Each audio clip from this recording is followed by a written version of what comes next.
Ini adalah kisah nyata yang terjadi dan diceritakan oleh seorang Yaman yang tinggal di Saudi.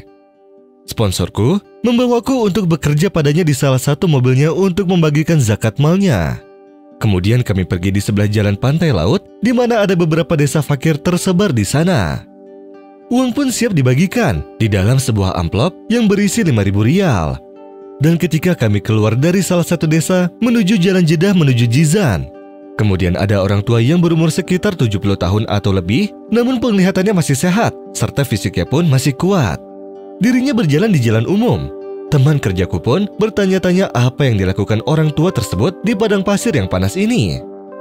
Sang supir mobil pun menjawab dengan ejekan. Pasti dia orang Yaman dan masuk tanpa visa. Kemudian kami pun berhenti di dekat orang tersebut dan memberi salam kepadanya lalu bertanya, "Dari mana engkau ya Syekh? Dan mau kemana?" Dia pun menjawab, "Aku dari Yaman dan aku rindu pada Baitullah Al-Haram." Kami pun bertanya lagi, "Apakah kamu masuk dengan cara legal?" Ia pun menjawab, "Tidak, demi Allah, aku masuk tanpa surat resmi. Jika aku ingin masuk dengan cara resmi, maka aku harus membayar sekitar 2.000 rial sebagai jaminan keamanan. Sedangkan aku tidak punya uang kecuali hanya 200 rial. Aku naik kendaraan dengan 100 rial dan tinggal tersisa 100 rial. Temanku pun berkata kepadanya, "Butuh waktu berapa lama bagimu untuk berjalan di padang pasir panas ini dan di bulan Ramadan? Apakah kamu tidak batal puasanya?"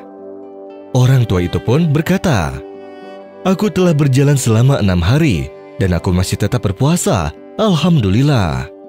Kemudian temanku berkata lagi, "Kamu telah melewati lebih dari 5 titik pemeriksaan. Bagaimana kamu bisa melewatinya?" Ia pun menjawab, "Demi Allah, tidak ada Tuhan selain Allah. Aku berjalan di depannya dan terkadang salah satu dari mereka tidak berbicara kepadaku." Kemudian aku pun bertanya, "Apakah kamu sanggup menanggung semua derita ini untuk sampai di Saudi?" Ia pun berkata, "Tidak, demi Allah, aku hanya rindu pada Baitullah Al-Haram. Dan aku hanya ingin umroh di bulan Ramadan." Di sini temanku bertanya lagi, "Apakah tidak ada patroli yang menahanmu sedangkan kamu berjalan?" Ia pun menjawab, "Setengah jam yang lalu aku ditahan di salah satu patroli sebelum jarak 50 km. Kemudian ia menyerahkanku pada markas polisi sejauh 1 km dari sini dan menanyaiku mau kemana aku pergi. Dan aku bersumpah padanya, demi Allah aku ingin pergi ke Baitullah. Kemudian mereka membebaskanku dan membiarkanku melanjutkan perjalananku." Setelah mendengarnya aku pun berkata dalam diriku sendiri, "Maha suci Robku, dia menyiapkan untuk mempasukan keamanan dan memindahkanmu dengan cepat ke tempat ini sehingga Allah permudah untukmu."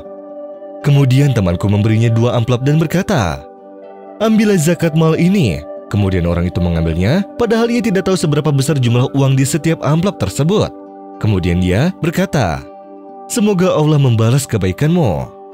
Aku pun berkata padanya, "Apakah kamu tahu mata uang Saudi?" Ia pun menjawab, "Ya, aku tahu."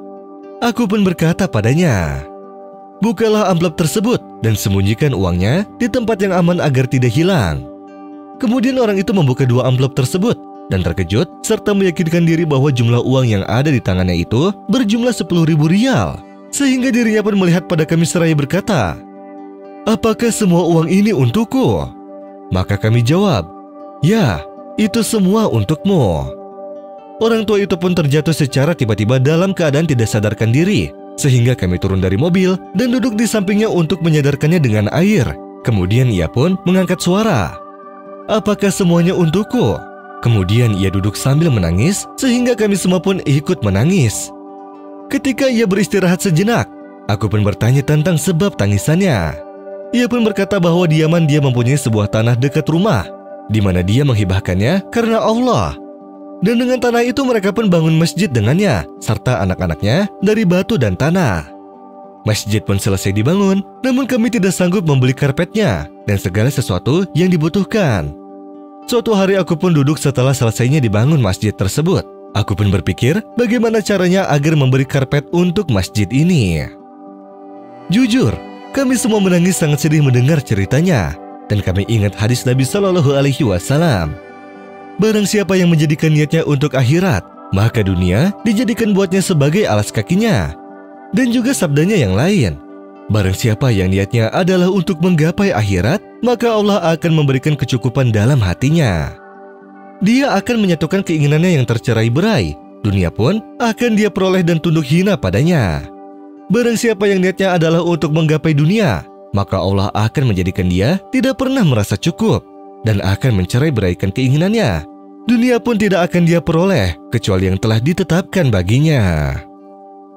Innal ladzina amanu wa 'amilus salihati yahdihim rabbuhum biimanihim tajri min tahtihimul anharu fi jannatin na'im da'wahum fiha subhanaka Allahumma wa tahiyyatuhum fiha salam wa akhiru da'wahum anil hamdulillahi rabbil alamin.